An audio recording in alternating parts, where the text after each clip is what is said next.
Si tu as entre 18 et 30 ans et que tu veux lancer ton business, mais que tu dis que c'est trop difficile, que ça va te prendre trop de temps et que tu n'as pas les bonnes infos, écoute cette vidéo jusqu'à la fin parce que je vais te raconter mon histoire. Comment je suis passée d'étudiante complètement fauchée à étudiante actuellement en deuxième année de bachelor digital et business international.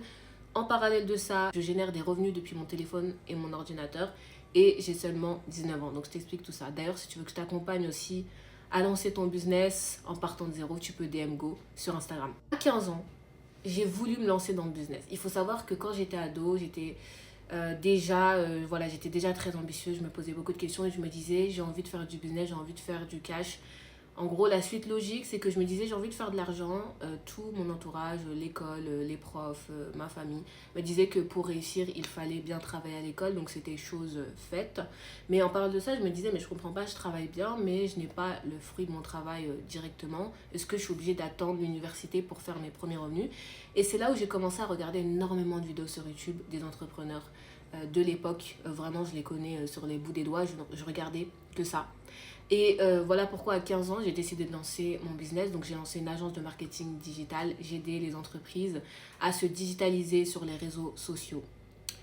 De mes 15 ans à 17 ans, je n'ai même pas fait 1 euro. Je n'ai même pas fait 50 centimes. C'est-à-dire qu'en fait, je travaillais pour des boîtes. Je leur proposais des mois gratuits, mais c'était jamais sur le long terme. C'est-à-dire qu'on ne concluait jamais de contrat.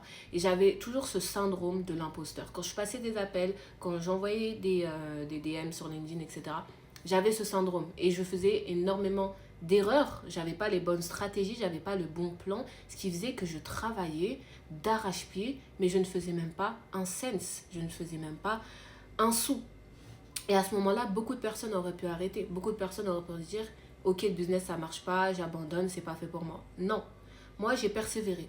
Parce que je savais que Allah, il m'avait pas inspiré pour rien. Je savais que je méritais ça. Je savais que j'étais une belle âme, tout simplement, que je faisais le bien autour de moi. Et je voyais pas pourquoi moi, je ne réussirais pas dans le business.